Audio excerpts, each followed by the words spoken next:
Now, this is a show that's called LARP Tales Podcast. Episode number 79. Now, this is on a channel called To Have and To Roll. Now, this is a couple, a married couple, and they are really into LARPing, live action role playing. And they have a show, they have an episode number 79, where they have the hosts, Jim and Dylan from Fake Swords, Real Feelings. And I want to introduce you guys all to Jim and Dylan so you get a sense of what we're talking about here. Jim and Dylan create content for sword fighting, TTRPGs, and they also have a channel where they cover LARP, and specifically Empire LARP here in the UK, the LARP that we go to under the name Fake Swords, Real Feelings. So there's this LARP in the UK called Empire. It's some type of club. I went to the website, I looked it up. They all get together once a year in this place just north of London, and they have these giant battles on this field. They have these big battles and stuff like that. So this is like a community with all these people who are into this. So you're probably wondering, Fake Swords, Real Feelings, is that a clever name? What does that mean? Well, it turns out that our hosts, Oliver and Robin you don't hear from very much. We'll get into her in a second. Oliver's very excited about the name of their show. So you said it yourself, Fake Swords, Real Feelings has to be the best name for a LARP We were so podcast. jealous when we saw that name. We were just like, oh, come on. We've heard that a lot. If it helps, I think we peaked as human beings when we came up with that name. Like, that's the best thing about our channel. The and name we'll never is better than the content by far. Did you guys, were you hit with that idea, the great swords, or what is it? Fake Swords, Real Feelings? It's not even catchy. Was something that you thought was like really clever or amazing? No. Yeah, I didn't think so either. So I was kind of curious, like, why is everyone carrying on about how great this is? And I'm just like, I think I stopped myself saying it at one point during a podcast. I'm just like, well, yeah, like the swords are fake, but the feelings are real.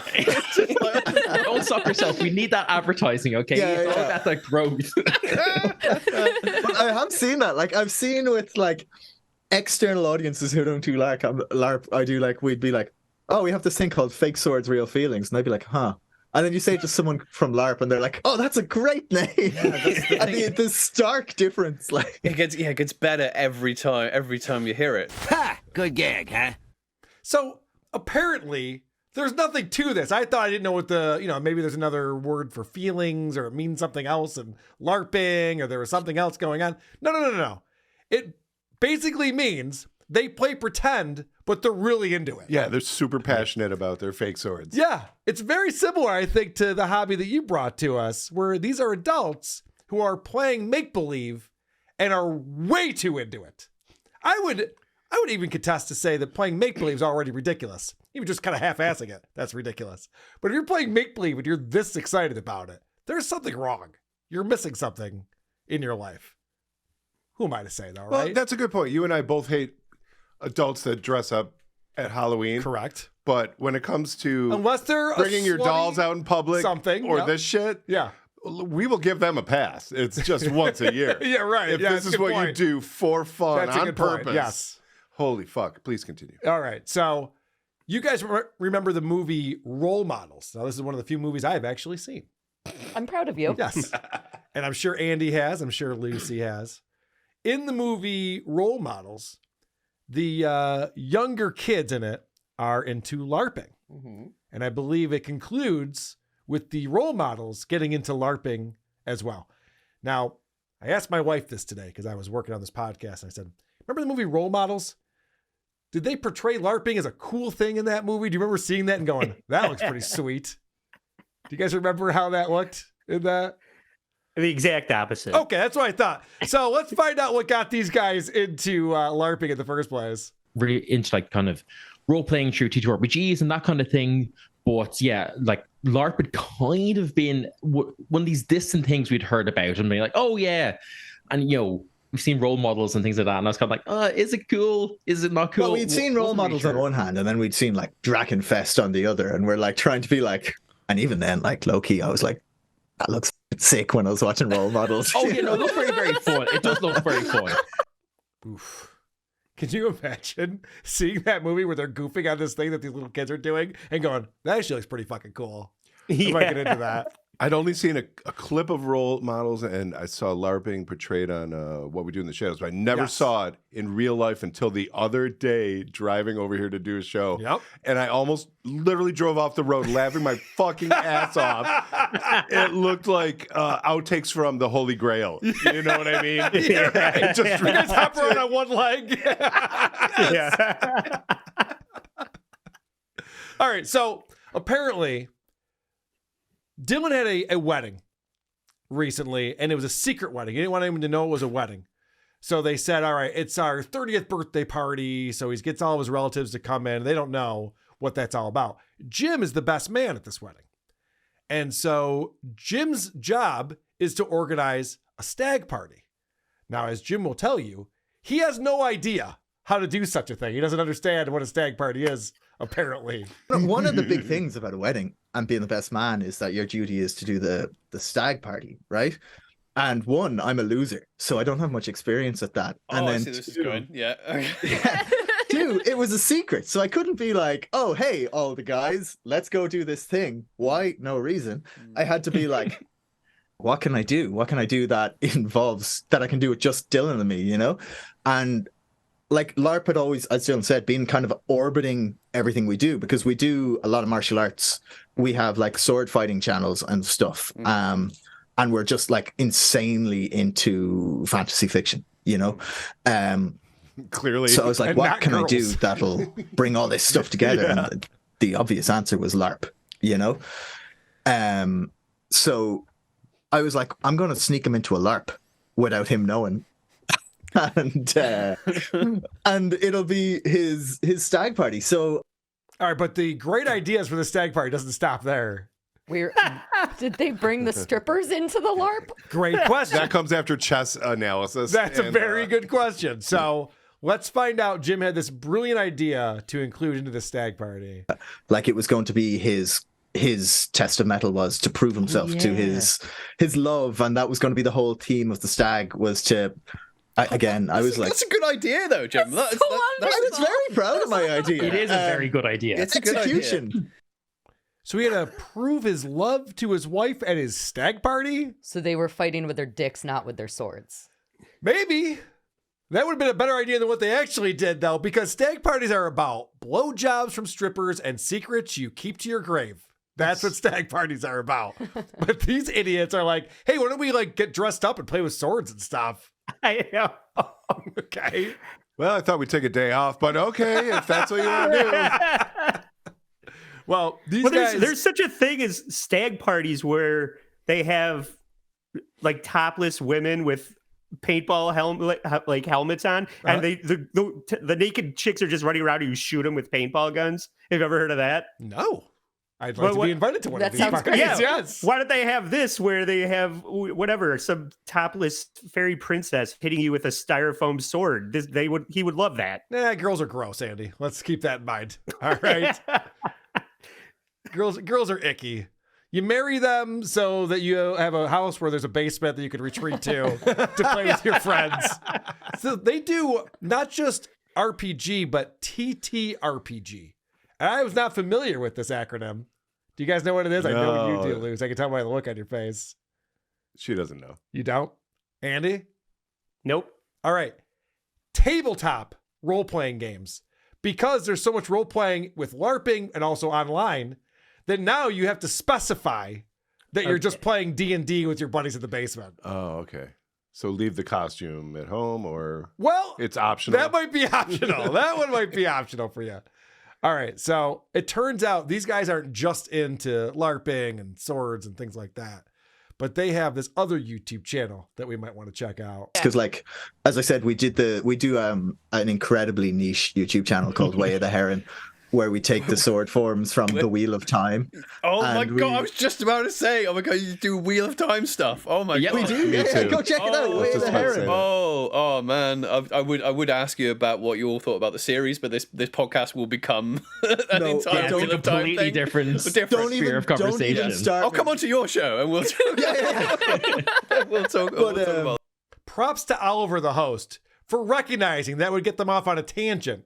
I can remember early episodes at WATP where I started ranking Ween albums in order, and I just go on and on and on. Like, that's not Completely the point. unchecked. That's not the point here. We gotta keep focused. I don't want to talk about your other channel, The Way of the Heron, that's also about swords, but swords from this series called The Wheel of Time. That's too far off the beaten path here for us. Let's get back to what's at hand here. Watch Robin get excited. Jim's going to show off his big sword. And watch how excited Robin gets about this. Like huge, like big swords. Yeah. you know? It's your eyes. Whoa. And we had made all these Wheel of Time ass sword forms for them. So we were like, oh, this is, Soren's cold embrace, and this is Wow. and we have a little publication in the game where it's like this is all the sword forms that House Glade Warden trains. Come train with us and we'll teach you them and all this kind of great sword. Well. Super bright. That's That's amazing. That's really cool. Wrong. It's not very cool.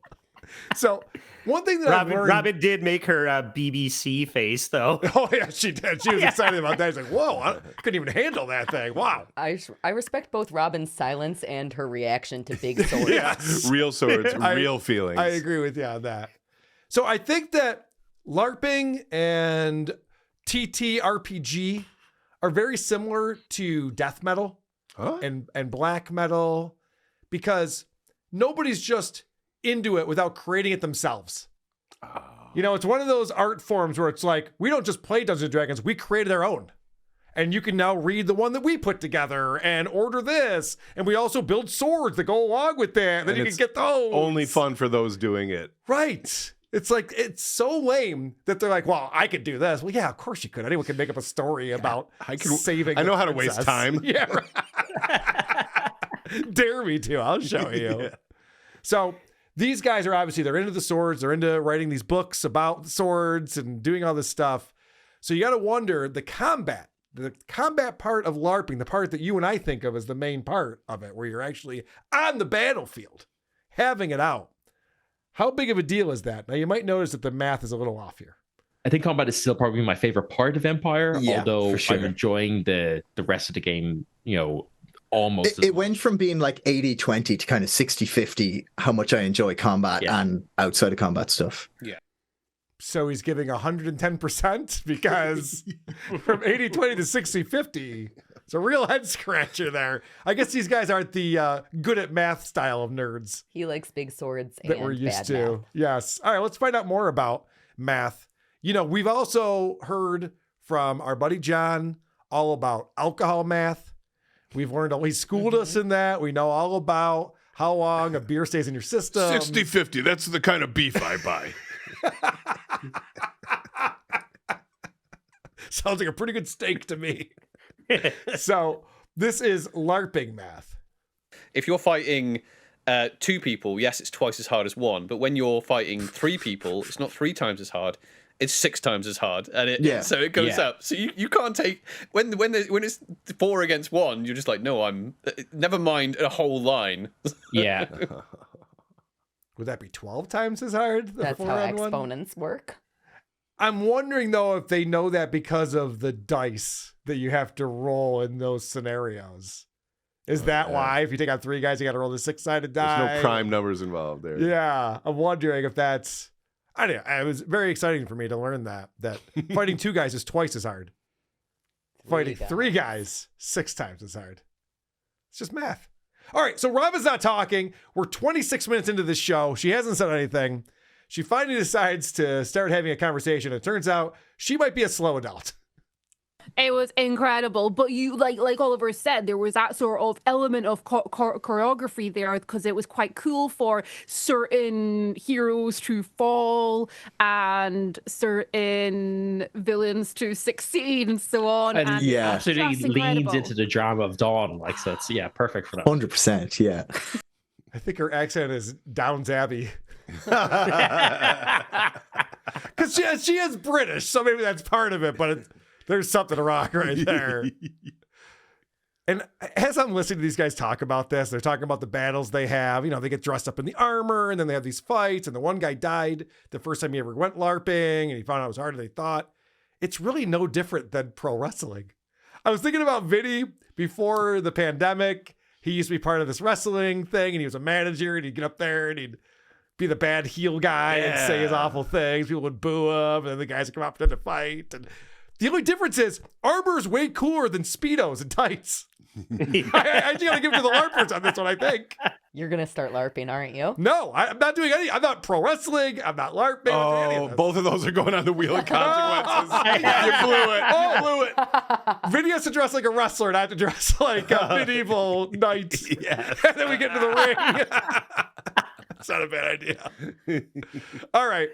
Last clip I have. Let's not and there was forget. much rejoicing. Sorry. No, it's a little late. That's a good one. Let's not forget the amazing title they came up with for their show. Yeah, but yeah. So if you're into podcasts, check that out. And then, if you're Or into more LARPs, likely, if you're into LARP, Fake Swords, Real Feelings. and Fake yes. swords for well. I was supposed to let you forget about fake swords. No, Real and if you feelings. want videos on LARP, Fake Swords, Real Feelings, don't take it from us, take it from other people who have said it's the best LARP video name in the world. Yeah, the best LARP video. It really name is. Ever. Go.